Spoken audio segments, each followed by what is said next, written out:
Alright, anyways, how's everybody doing tonight?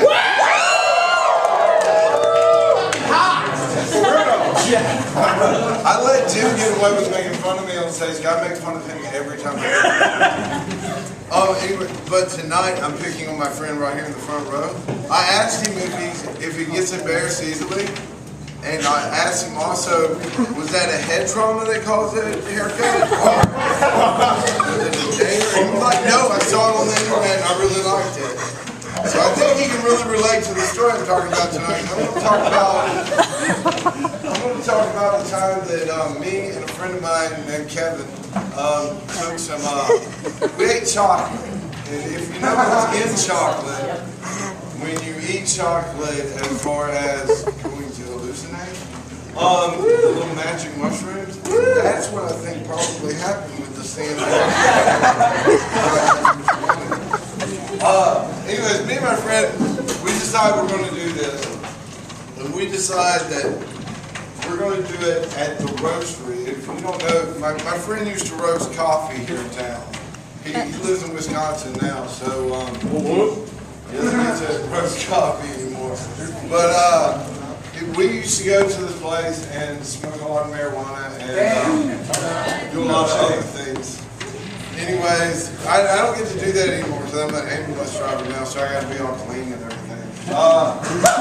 But this time we did. And we go and we eat the chocolate. We're watching The Song Remains the Same by Led Zeppelin. About 2 seconds into it, this was the longest 8 hours of my life. It felt like 3 years, man.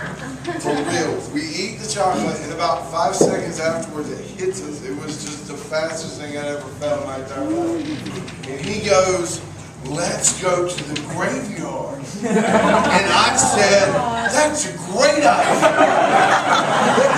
Not really a great idea.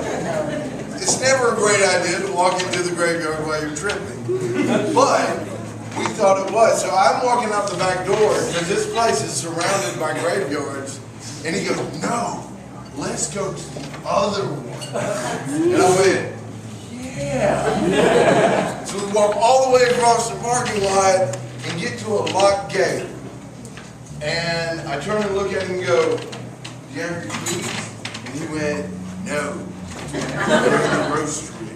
And we had a Harold and Kumar moment where we turn around and look at the roastery, then look at each other and went, we've gone too far, man.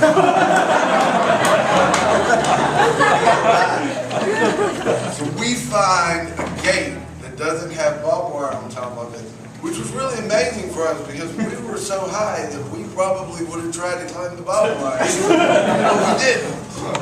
So we get on the gate, and I get over the gate and begin to twirl around in circles. While he sits on top of the gate, declaring himself like a golden god or something, rocking back and forth, and a sheriff comes driving past us. And he kept driving. And I stopped for a moment. It felt like I was hallucinating the car, but I was like, no, that was too big. And I look at Kevin and I went, Kevin, you know, if we weren't white, you would have stopped. Kevin goes, right. So we go into the graveyard and we find this giant, like hedge thing all the way around it. And it's got these little slits in it. And we start walking through. Well, I let Kevin walk through because there were cobwebs in it. And I would walk in behind him without any cobwebs. We walk all the way around. We walk in and out of this thing the entire time. We get to this giant gate. And I look at Kevin and went, I got this one. Because it's a gate. There's no cobwebs in it. We go in and out all the time. So we do that, then we come downtown, and you know what? There's nothing like being at a bar whenever you're high because you feel like everybody's staring at you, even if you're the only ones in the bar. I kept pointing that out to Kevin, and Kevin goes, we're the only ones here, man. And I'm like, doesn't matter, everybody's staring at me. So, the moral of this story is, if you're ever tripping with Kevin, make him go through the happy